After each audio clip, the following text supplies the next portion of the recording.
Guys, UFC 276 is stacked. Step into the octagon with our show sponsor, DraftKings, the official sports betting partner of UFC. Knockout, submission, or even judge's decision, no matter who wins the fight or how the fight ends, new customers can bet $5 on UFC 276 and get $100 in free bets no matter what. Looking for a big payday? Check out DraftKings Sportsbook newest UFC feature, Same Game Parlays. Combine multiple bets like which fighter will win, number of knockouts, and more with your shot at an even bigger payout. If Sportsbook is not available in your state, check out DraftKings Daily Fantasy, where they will have huge contests for this weekend's fight. New DraftKings customers, download the DraftKings app right now. Use the promo code Sonnen. Put down $5 on UFC 276 and you will get $100 in free bets no matter what. That's promo code Sonnen when you download the DraftKings Sportsbook app now, the official sports betting partner of UFC. Sean Strickland's teammate was talking about his upcoming fight with Alex Pierre, and now this is a really interesting fight. I don't want anybody to miss it. I feel like it should be hyped just a little bit more than it is. One of these guys, by rumor, is going to be fighting Adesanya next. I believe that rumor. But here's the thing, and don't ever miss this when it comes to an Izzy Adesanya fight, right? If there's anything that Izzy Adesanya has done a great job of, it is steering his own career. There is nobody within the UFC who tells us who he'll be fighting next. It never happens. People come out with call-outs. They lay out their case. They say who they would like to fight. We've seen all sorts of things like this, and a lot of times we see them get their way. That is completely different than Adesanya absolutely being the one to tell us who he's going to fight and then going and fighting him. And this dates back to however long Izzy's been the champion. I was there in Australia the night that he took on Robert Whittaker. I just can't tell you guys the year. 2019 feels right to me. For years, this guy has been saying who he's going to fight next. He's the one that came out and said he was going to fight Jared Cannonier. Nobody was pushing for that fight. And don't let your memories tell you something different.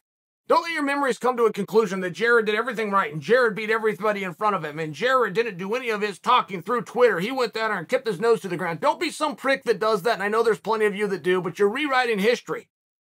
That is not what happened, and that is not why Jared Cannonier is here. Izzy Adesanya came out and told us all, if Cannonier wins this next fight, I will fight Cannonier next, and he even stated why.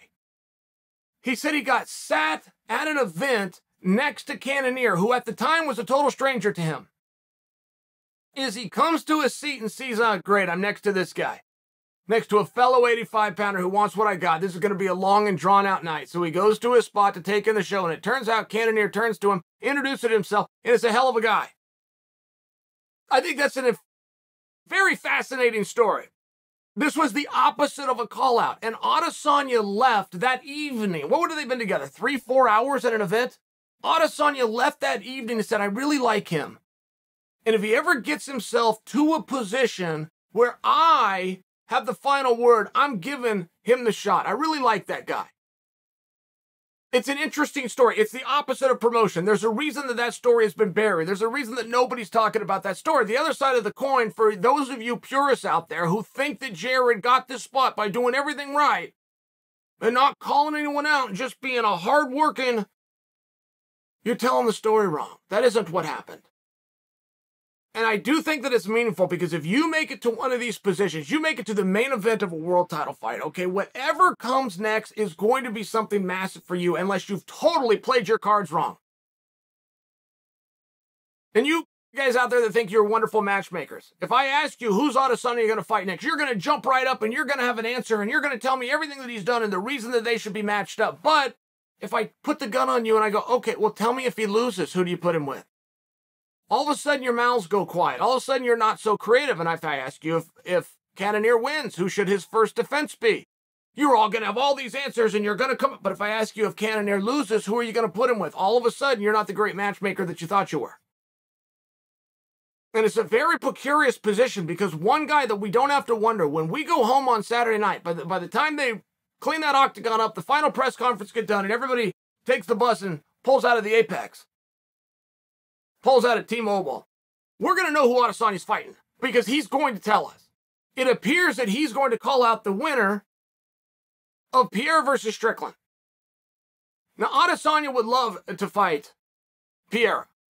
He's been telling anybody that from before Pierre was even signed to the organization. But Adesanya is now speaking up about Strickland. Strickland's new teammate has weighed in on this and said if Strawn does what we tell him to do, we in the gym tell him to do, he's going to take Pierre down, he's going to strangle him and go home. But the teammate was very clear to say, I don't know if stubborn Sean is going to do what we've all told him to do. I don't know that he's not going to go out there and trade with him. And I do think that that's a fascinating angle. Because I'm not convinced of it either. I'm not convinced Sean's going to go out there, try to clinch him, try to tackle him down, and get on the ground. I do agree with the teammate who says that it would be wise, but I also think that you're going to be very surprised to how good the kickboxing is of Sean Strickland. I think Sean can go for blow, punch for punch, and kick for kick with a world kickboxing champion. I really believe that. If you tell me I'm crazy, we're all only got to wait till this Saturday to find out who's right. But whatever comes of it, of the winner of the loss, there's things for Sean to do. There's things for Alex to do. And I'm not convinced that Cannonier has put himself in that position. And so many times when you go to the fans and you ask them to be the matchmakers, you go, okay, what will you do with Jared if he loses to Izzy? So many times you guys are going to come up with some beautiful answer. If you put him in there with and you come up with a Vettori, or you put him in there with and you come up with a Sean Strickland, or you put a Robert Whittaker, the part that you miss and you will continue to miss, and nobody's going to explain this to you. Nobody's ever going to admit what is true, what I'm about to tell you is true, which is you don't put a guy that you don't want fighting for your championship in a potential #1 contenders match. And the audience always misses that when they attempt to be at-home matchmakers. You think, well, it should be this guy, and he should climb his way back. He'll work his way back. You don't put a guy that you don't want in that spot, in that position to start with.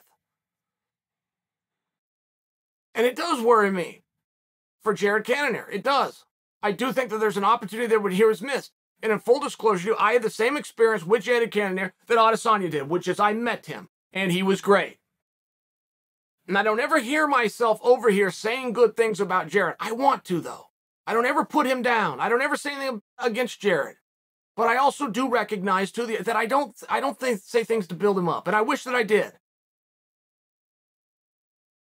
I think that his story of being a truck driver in Alaska, where there's not a ton of MMA, having to leave that location, drop down 2 different weight classes, climbing his way, not only onto the main card, to the co-main event, to the main events, entering the 5-round club, and now ultimately headlining the most coveted card of the year. I feel like it's a situation where if he succeeds, you have this glorious moment, but if he fails, he falls into something very special.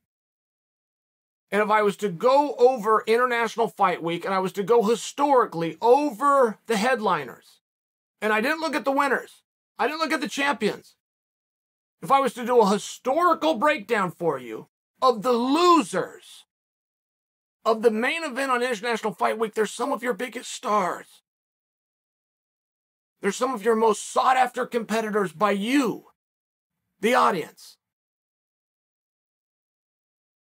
I don't know how much Cannonier is positioning himself for that. Now, there's a major respect in somebody that burns their boats and puts everything into a basket. I get that. Don't think that you have to correct me on that. But I will tell you that if Adesanya loses the belt, whatever he does next, because of the table that he set for himself, it's going to be big, and it's going to be a main event, and you're all going to want to see it. And in a very quick period of time, the proverbial snap of the fingers, you're going to forget that he lost. The great ones, you always forget that they lost. They don't come out and remind you.